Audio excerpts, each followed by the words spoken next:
train station here. Mama, third class or me? Udar maybe. Do tino. Ngarang day.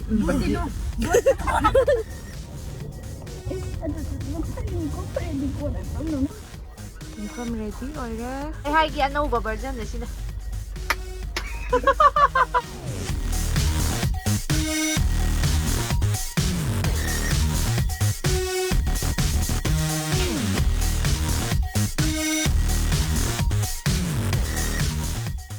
Train station here.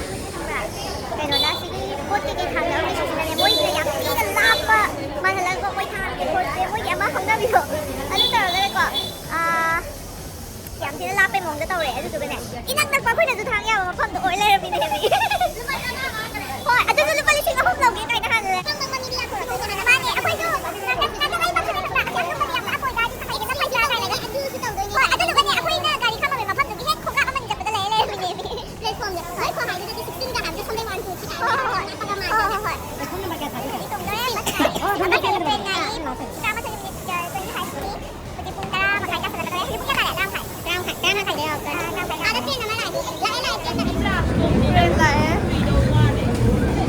Train là tôi có gì ấy.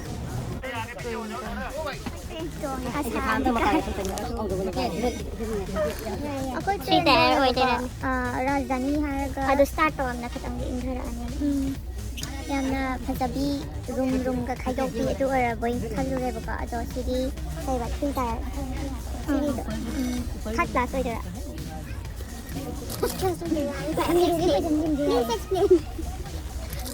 India get the game at I ulan yo Ai big stepไปด้วยก็มีด้วยว่าRajdhani or Korean po thang balang. ado oram se normal train ga mana re adu da sina khara kitang ado ne simai ole me du bo du chalasi hoi AC budi yaw AC sina adu pungchang chang badu su oi roi Mathak da ka kha ja khoi mari. roi hoi gar da bane adu du ga singju kai kai cha da bani khoi ye ngasi kamai tau ge do Chocolate chu yaw gi bane.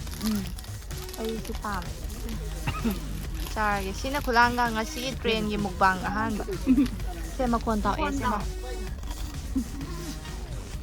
Jacket na di ba hai ba bu thong nau.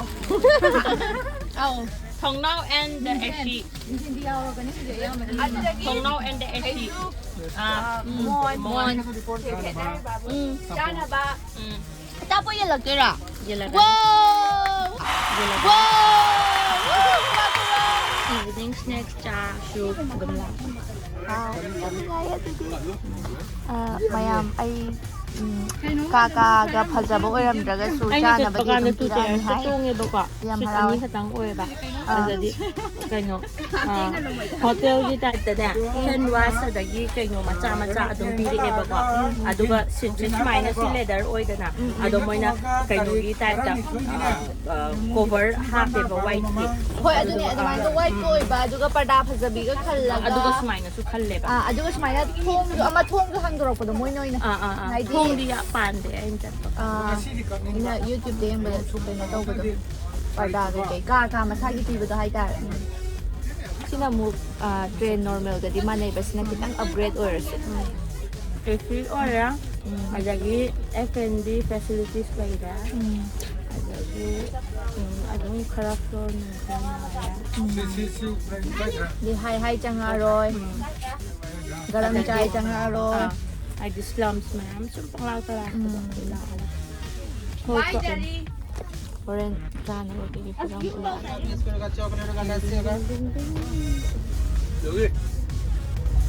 Chaning ba ngi mapana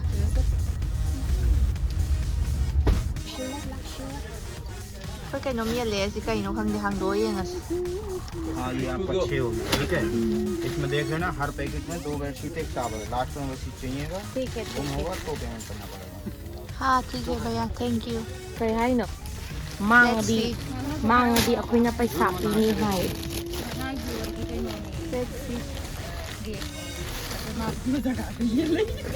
Ako na pula pisalam ya koy mayang gi onso Oh wow Very nice ꯁꯤ ꯑꯃꯅ pillow cover บอมเบ ꯑꯣꯏꯗꯣꯏꯔꯥ ไดเนี่ย ꯄꯤꯜ อันนี้เนี่ยꯑꯗꯣ ꯑꯃꯗꯣ ꯐꯩꯖꯨꯞꯀꯤ ꯃꯈꯥꯗ ꯊꯥꯔꯁꯨ ꯌꯥꯅꯤ ꯌꯥꯏꯌꯦ ꯍꯥꯏꯗꯤ ꯐꯩꯖꯨꯞꯇꯣ direct ꯁꯤꯅꯤ ꯃꯌꯥꯝ ꯌꯥꯎꯔꯛꯏꯕꯁꯦ ꯇꯥꯋꯦꯜꯅꯦ ꯕꯦꯗꯁꯤꯠ ꯑꯅꯤ ꯁꯤ ꯀꯩꯅꯣ ꯈꯪꯕ꯭ꯔꯣ ꯔꯥꯁꯃꯂꯥꯏ ꯑꯇꯣꯏꯕꯤ ꯔꯁꯃꯂꯥꯏ ꯑꯇꯣꯏꯕꯤ ꯔꯥꯁꯃꯂꯥꯏ ꯑꯇꯣꯏꯕꯤꯅꯦ ꯆꯥꯔꯤꯁꯦ ꯑꯗꯣ ꯌꯥꯝ ꯀꯟꯕꯨꯗꯤ ꯊꯨꯝꯗꯦ ꯑꯗꯨꯏꯁꯨ ꯑꯊꯨꯝꯕ ꯆꯥꯅꯤꯡꯗꯕꯩ ꯊꯨꯝ ꯃꯣꯔꯣꯛ ꯑꯊꯨꯝꯕ ꯆꯥꯔꯕꯩ ꯊꯨꯝ ꯃꯣꯔꯣꯛ ꯑꯃꯨꯛ ꯆꯥꯅꯤꯡꯉꯦ ꯍꯧꯖꯤꯛ ꯊꯨꯝ ꯃꯣꯔꯣꯛ ꯆꯥꯗꯣꯏꯔꯥ ꯑꯊꯨꯝꯕ ꯑꯃꯨꯛ ꯆꯥꯅꯤꯡꯉꯛꯀꯅꯤ ꯍꯥꯞꯄꯤꯌꯨꯔꯥ ꯌꯥꯅꯤ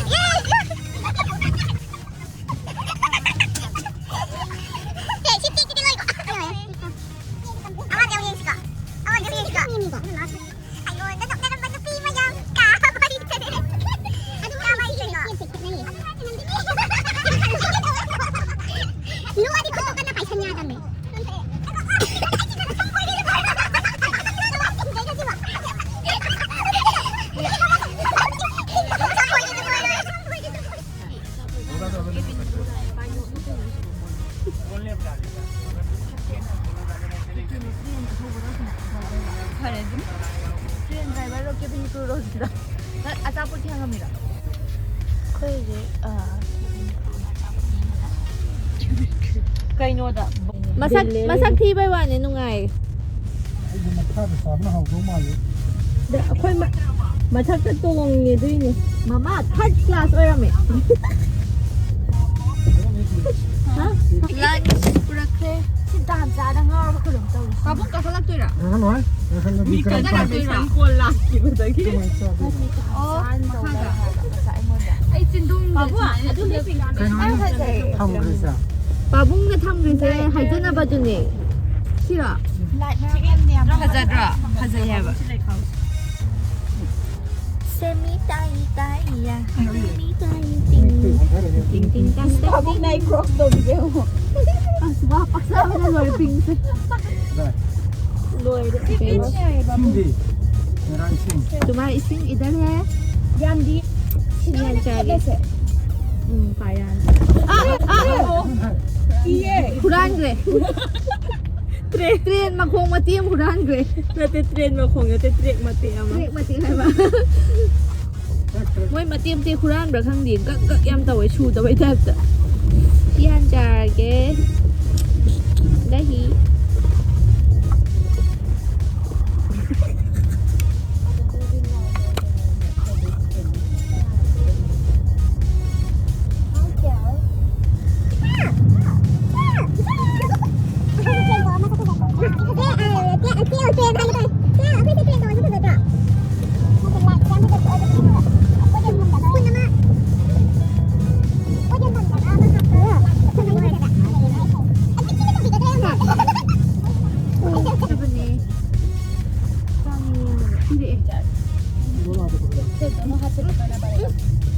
Sini cari ye. Sini pilih itu set. Aduh kayak vegnya biru nah. सूखा रोटी भी है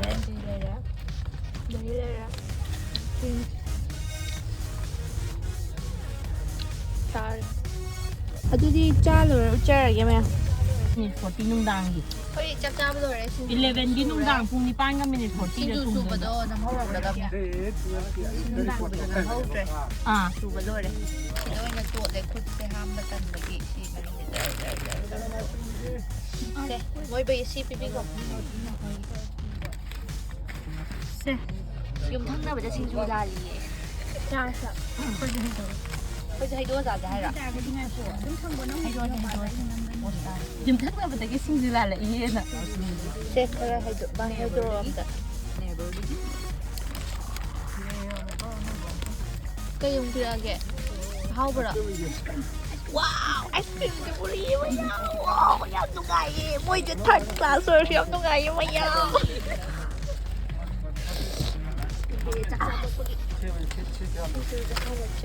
ꯑꯩꯈꯣꯏꯗꯤ ꯑꯃꯁꯨ ꯍꯦꯟꯗꯣꯏ ꯅꯠꯇ꯭ꯔꯥ ꯑꯃ ꯍꯦꯟꯕꯗ ꯑꯩꯈꯣꯏ ꯁꯤꯗꯣꯏꯅꯦ ꯆꯥꯕ thank you โอ้มาบุ้งพี่แล้วมาปะ 아쉽던 일이네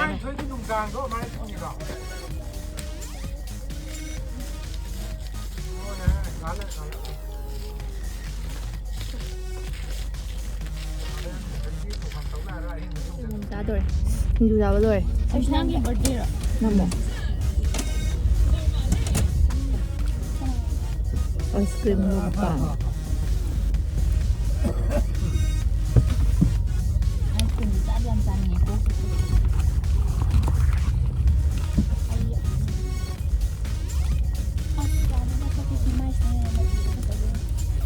Cuma itu rasa mesti. Aku di pot yang section sini. 운가 제만 한 번 어때? 아이스크림 짜리 है हिंदी दा मोबाइल जुआ हिंदी दा हम लोग आइसक्रीम खा रही है उधर में भी 2-3 लोग ngarang dari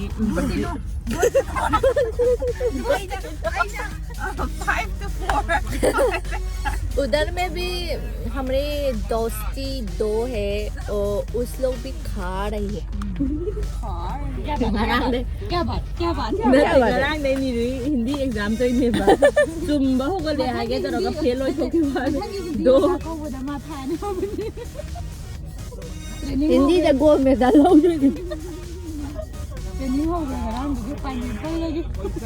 ऐसे लोग तो यहाँ खूरी बकवा अभी ने स्वेटर ले लगा सारी से आइसक्रीम गोरो गोरो लाओ बने पीने आई लोग थूंगी बा अभी ने आई स्वेटर ले लगा आइसक्रीम चाहिए छाये भाई मैं पान दूँगी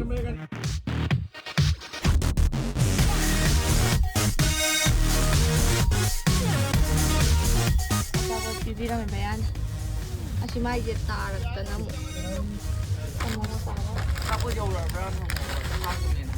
배풀이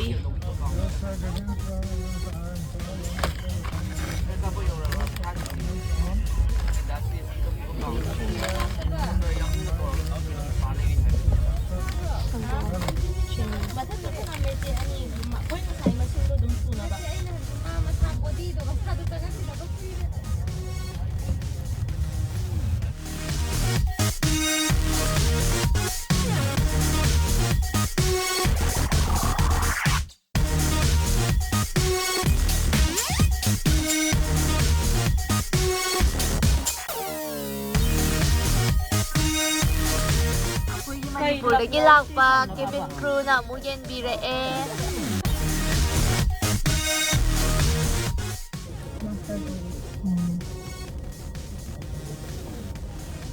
mà một mẹ độc phẩm lấy cái đó nhưng cái nó tôi rồi mà tôi quá đấy fresh fruit mukbang first cái nó sẽ ham bagi first sẽ manda sar chagi me mà cái school cái cái lấy cái này quên đấy thì tôi nộp nó đi được không bạn nó phải đi cô đã tao nó là gì này cái chuyện gì mà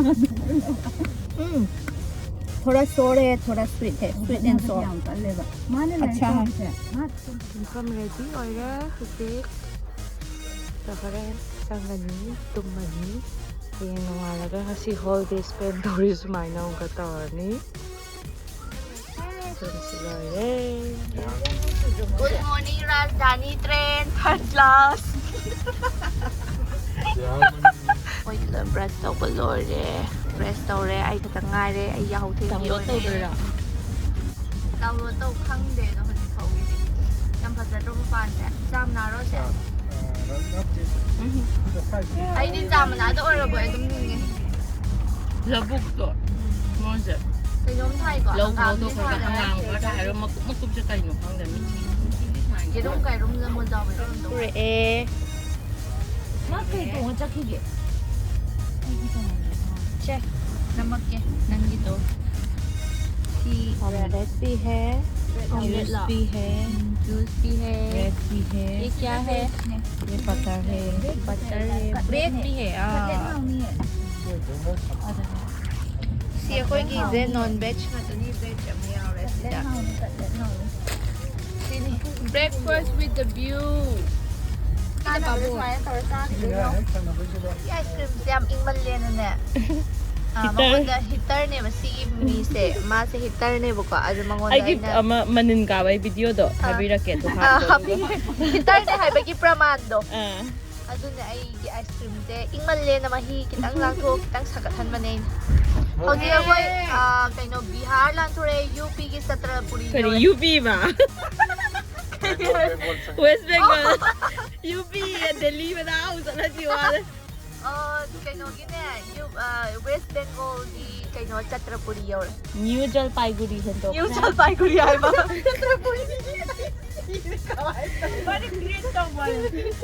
ꯐꯔꯦ ꯑꯩꯈꯣꯏ ice cream ꯑꯃꯨꯛ ꯆꯥꯔꯦ ꯑꯗꯨ ꯆꯥꯕꯗ ꯑꯣꯏꯔꯁꯨ ꯌꯥꯝ ꯀꯟꯅ ꯄꯨꯟꯕꯤꯔꯤ ꯃꯥꯗꯔꯅ ꯑꯩꯁꯦ ꯕꯤꯕꯨꯂꯥ ꯌꯥꯝ ꯆꯨꯔꯦ ꯌꯥꯝ ꯌꯦꯡꯅꯤꯡꯗ꯭ꯔꯦ ꯈꯨꯄꯥꯛ ꯑꯃꯁꯨ ꯆꯥꯒ ꯂꯨꯈꯝꯗ ꯅꯥꯔꯦ ꯑꯗꯨꯒ ꯁꯝ ꯄꯨꯟꯕꯤꯔꯤ ꯃꯄꯥꯟꯗꯅ ꯑꯩꯈꯣꯏ ꯅ꯭ꯌꯨ ꯖꯜꯄꯥꯏꯒꯨꯔꯤꯒꯤ ꯂꯧꯕꯨꯛ ꯎꯔꯦ ꯑꯥꯗ ꯌꯦꯜꯂꯣ ꯌꯦꯜꯂꯣ ꯁꯣꯔꯤ ꯌꯨꯡꯊꯣꯛꯎꯒꯦ ꯇꯧꯋꯦ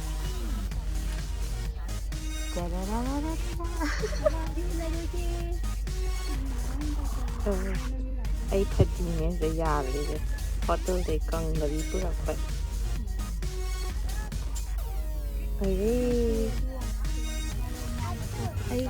अच्चू अच्चू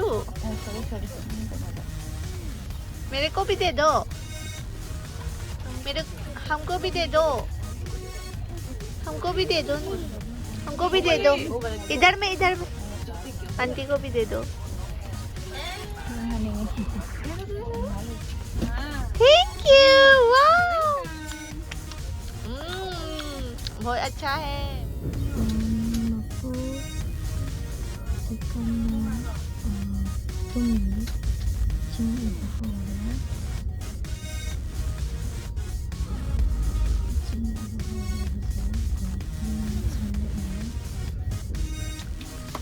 ꯇꯨꯝꯃꯨꯔꯦ ꯆꯥꯛꯄꯗ ꯑꯃꯨꯛ ꯌꯦꯜꯂꯛꯑꯦ groundnut oil sugar peanut dry ꯆꯞ ꯃꯥꯟꯅꯩ ꯃꯣꯏꯁꯦ ꯀꯩꯁꯨ ꯑꯍꯦꯟꯕ ꯌꯥꯎꯗꯦ ꯉꯁꯤ ꯁꯨꯒꯥꯏꯔꯒ ꯑꯗꯨ ꯁꯤ ꯃꯌꯥꯝꯁꯦ ꯁꯨꯒꯥꯏꯔꯒ ꯁꯤ ꯔꯥꯒꯤ ꯂड्डू ꯍꯥꯏꯁꯦ ꯁꯤ ꯒꯨꯋꯥꯍꯥꯇꯤ ꯌꯧꯔꯦ ꯍꯧꯖꯤꯛ ꯃꯣꯏ ꯃꯌꯨꯝꯗ ꯆꯥꯛ ꯀꯩꯅꯣ ꯑꯆꯥꯄꯣꯠ ꯀꯩꯀꯩ ꯑꯝꯇ ꯄꯤꯖꯕꯤꯗ꯭ꯔꯦꯅ ꯁꯤ ꯂꯥꯛꯏꯅꯦ ꯀꯩꯅꯣ ꯈꯔ ꯆꯥꯗ꯭ꯔꯗꯤ ꯈꯔ ꯈꯤꯇ ꯆꯥꯔꯗꯤꯅ ꯑꯦ ꯀꯩꯅꯣ ꯍꯥꯏꯁꯤꯕꯣ ꯀꯩꯗꯧꯗꯣꯏꯅꯣ ꯍꯥꯏꯒꯤ ꯑꯅꯧꯕ ꯚꯔꯖꯟꯅꯦ ꯁꯤꯅ ꯌꯥꯗ꯭ꯔꯦꯗ ꯑꯝꯇ ꯎꯗ꯭ꯔꯦꯗ ꯆꯤꯡ ꯃꯩ ꯉꯥꯟꯕꯁꯦ ꯅꯠꯇꯦ ꯌꯥꯗ꯭ꯔꯦ ꯃꯩ ꯊꯥꯅꯣ ꯉꯥꯏꯈꯣ ꯂꯥꯏꯠ ꯎꯈꯤꯒꯦ ꯌꯥꯔꯤꯌꯦ ꯈꯔꯗꯤ ꯑꯗꯨꯝ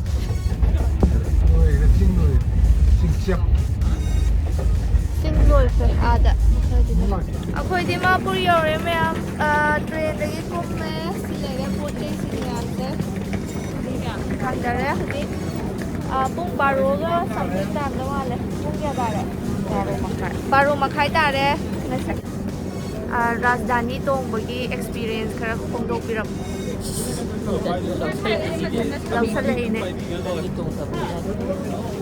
ꯑꯗꯨꯝꯗꯤ ꯅꯨꯡꯉꯥꯏꯀꯣ ꯑꯩꯗꯤ ꯐꯥꯔꯁ ꯇꯥꯏꯝꯅꯦ ꯑꯗꯣ ꯑꯩꯒꯤ ꯑꯦꯛꯁꯄꯦꯛꯇꯦꯁꯟꯗꯨꯒꯗꯤ ꯈꯤꯇꯪꯗꯤ ꯈꯦꯠꯅꯔꯦ ꯑꯩꯅ ꯌꯨꯇ꯭ꯌꯨꯕꯇ ꯀꯩꯗ ꯔꯥꯖꯙꯥꯅꯤ ꯌꯦꯡꯕꯗꯣ ꯐꯥꯔꯁ ꯀ꯭ꯂꯥꯁꯀꯤ ꯉꯥꯛꯇ ꯌꯦꯡꯈꯤꯕꯒꯤ ꯑꯗꯨꯒꯤ ꯑꯩꯅ ꯃꯤꯠꯇ ꯎꯔꯤꯕ ꯑꯦꯛꯁꯄꯦꯛꯇꯦꯁꯟꯗꯨꯗꯤ ꯌꯧꯗ꯭ꯔꯦ ꯕꯠ ꯅꯣꯔꯃꯦꯜ ꯇ꯭ꯔꯦꯟꯗꯒꯤꯗꯤ ꯅꯨꯡꯉꯥꯏꯌꯦ 3 tires ꯑꯣꯏꯕꯀꯣ ꯍꯣꯏ ꯃꯁꯥꯁꯨ ꯅꯥꯜꯂꯦ ꯑꯗꯨꯗꯨꯒ ꯆꯥꯕ ꯊꯛꯄꯗꯨꯃ ꯀꯩꯝ ꯋꯥꯠꯇ꯭ꯔꯦ ꯇꯨꯝꯃꯤꯀꯥꯟꯗꯁꯨ ꯑꯗꯨꯝ ꯕꯦꯇꯤ ꯑꯗꯨꯝ ꯄꯤꯁꯜꯂꯛꯄ ꯍꯣꯏ ꯑꯗꯨꯒ ꯑꯗꯨꯝ ꯆꯥꯕꯒ ꯇꯨꯝꯕꯒ ꯍꯣꯏ ꯑꯗꯨꯒ ꯕꯦꯗꯁꯤꯠ ꯀꯩꯀꯩ ꯌꯥꯝ ꯍꯥꯏꯖꯅꯤꯛ ꯑꯣꯏꯅ ꯐꯖꯅ ꯄꯦꯛ ꯇꯧꯔꯒ ꯄꯤ ꯌꯥꯝ ꯅꯨꯡꯉꯥꯏ ꯑꯗꯨꯝ ꯌꯥꯏ ꯍꯥꯏꯇꯥꯔꯦ ꯑꯗꯨꯕꯨ ꯑꯩꯅ 10ꯒꯤ ꯃꯅꯨꯡꯗ ꯀꯌా ꯄꯤꯌꯣ ꯍꯥꯏꯔꯗꯤ 7 ꯄꯤꯔꯅꯤ ꯅꯪ ꯀꯌా ꯄꯤꯅꯤ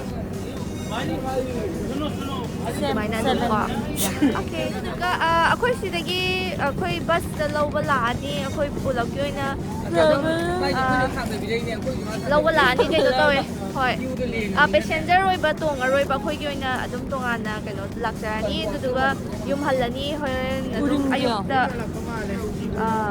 ꯑꯩꯁꯨ ꯈꯔ ꯊꯨꯡꯒꯠꯂꯛꯑꯦ ꯑꯗꯨꯅꯤ Okay, mayam video se swai lo shazerge adom mayam video se lo ko yim bigi namak. Thank you so much. Then swai lo shazerge. Bye bye. Bye bye taron nandini. Bye bye. Bye bye. Abong bye bye. Last race bye bye. Ato po tayo sa hangad yaroy. Bye bye. Bye bye. 안녕. 아저씨 싸움 놀 사랑해.